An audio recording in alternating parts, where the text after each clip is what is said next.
नमस्कार दोस्तों, स्वागत है आप सभी का आपके अपने YouTube चैनल जट विद गौतम सर पर। तो कैसे हैं आप सभी लोग? आशा करता हूँ ठीक ठाक होंगे और अपनी पढ़ाई को लगातार कर पा रहे होंगे। और जैसा कि आप लोग देख पा रहे होंगे कि हमारे इंडियन पॉलिटी की क्लास चल रही थी और इंडियन पॉलिटी की क्लास में हम लोग कहीं न कहीं भारतीय संविधान के स्रोतों में आगे बढ़ रहे थे और इसी क्रम में हम लोग अपनी क्लास को कर रहे थे। और आज हम आपसे बता रहे थे कि आपका कहीं ना कहीं रिवीजन करवा देंगे और रिवीजन के साथ साथ में फिर आगे हम लोग कहीं ना कहीं कंटिन्यू करेंगे। तो आज हम आपसे बात कर लेते हैं, 2 मिनट में बता देते हैं, 2-4 मिनट जो भी लगे आपका। तो उसमें हम आपको बताएंगे कि हमारे जो संविधान का जो आज तक की जो क्लास है इंडियन पॉलिटी की, वो कहाँ से लेकर के स्टार्ट हुई थी और कहाँ तक हम लोग पहुँचे हैं अभी।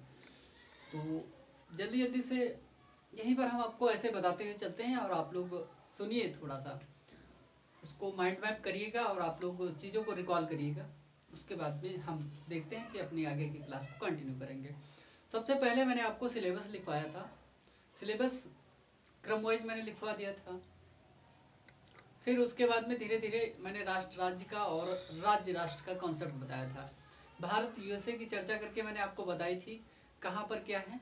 और धर्म के आधार पर राष्ट्रों को मैंने कई बार कुछ राष्ट्रों को मैंने धर्म के आधार पर भी बताया था और उनका विभाजन किस आधार पर है ये भी बताया था।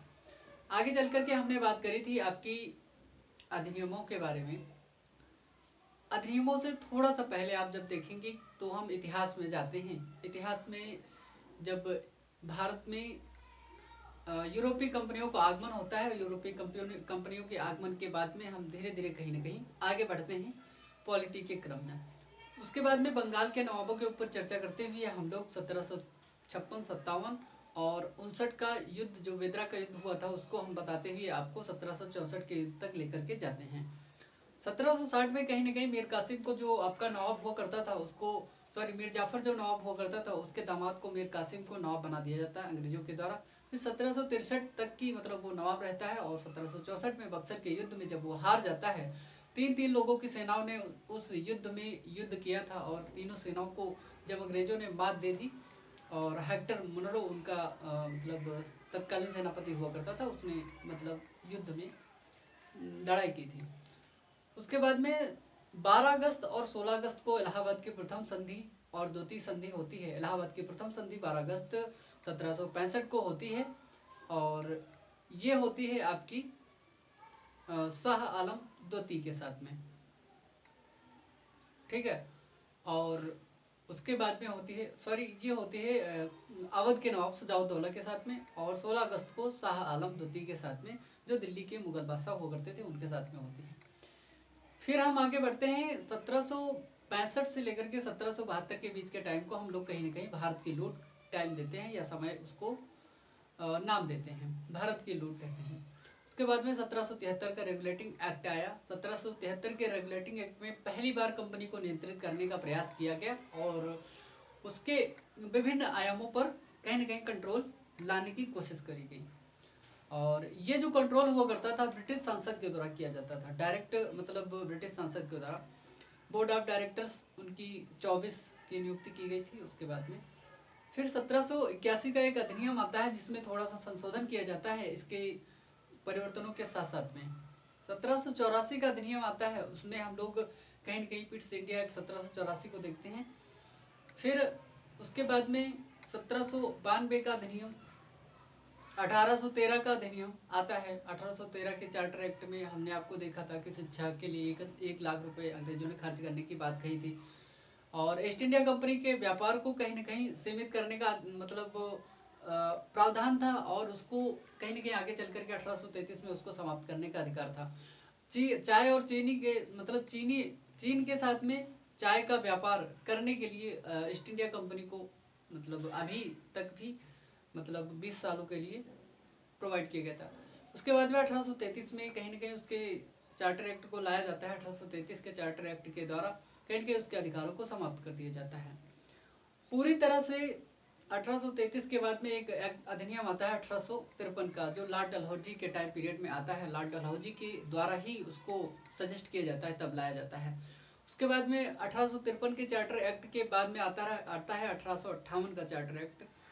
1833 के चार्टर एक्ट 1833 का चार्टर एक्ट 1833 के चार्टर एक्ट के द्वारा क्या किया जाता है, 1833 के चार्टर एक्ट के द्वारा जो बंगाल का गवर्नर जनरल हुआ करता था उसको भारत का गवर्नर जनरल बना दिया जाता है।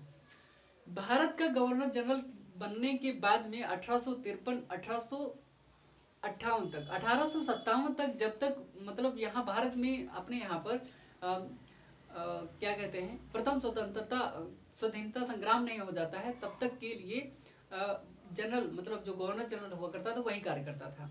उसके बाद में एक नई संस्था बनाई गई और भारत का जो गवर्नर जनरल हुआ करता था उसको भारत का वायसराय कह दिया गया 1858 के अधिनियम के द्वारा।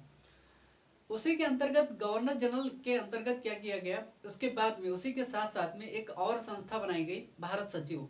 भारत सचिव का पद बनाया गया, उसके साथ में अन्य 15 सदस्यों को नियुक्त किया गया उसकी देखभाल के लिए, मतलब उसके सहायता के लिए। अब जो हमारा शासन चल रहा था 1858 के बाद में आता है 1861 का अधिनियम। 1861 के अधिनियम के साथ साथ में 1872 का 1876 का अधिनियम आते हैं।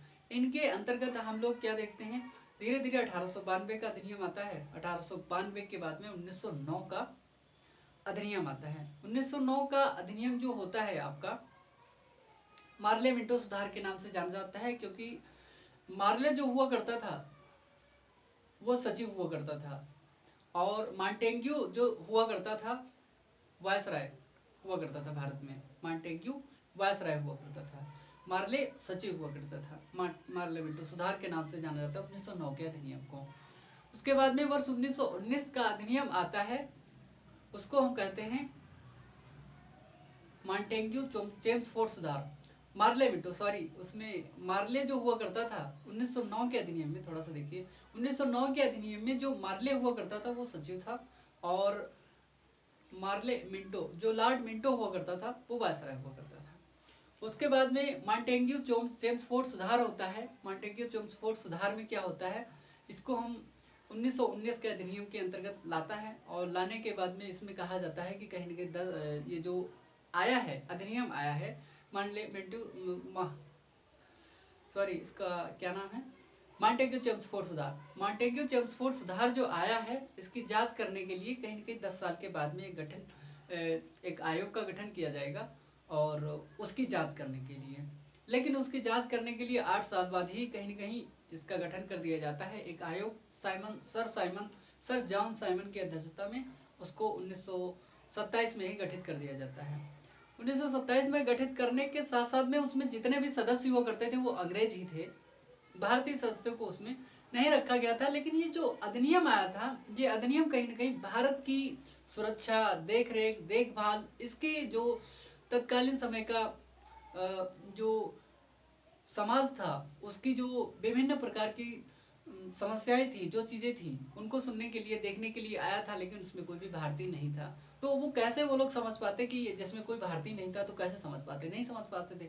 इसलिए इसको विभिन्न नामों से इसको दिया जाता है और इसका विरोध किया जाता है मुस्लिम लीग के द्वारा भी और भारतीय जो इंडियन नेशनल कांग्रेस हुआ करती थी उसके द्वारा भी। उसके बाद में धीरे धीरे कहीं न कहीं रिपोर्ट आती है।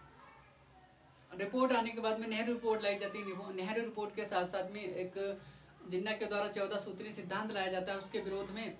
उसके बाद में वर्ष 1935 का अधिनियम आता है। वर्ष 1935 का अधिनियम काफी बड़ा अधिनियम था, उसमें 321 धाराएं लगभग थी उसमें, ठीक है।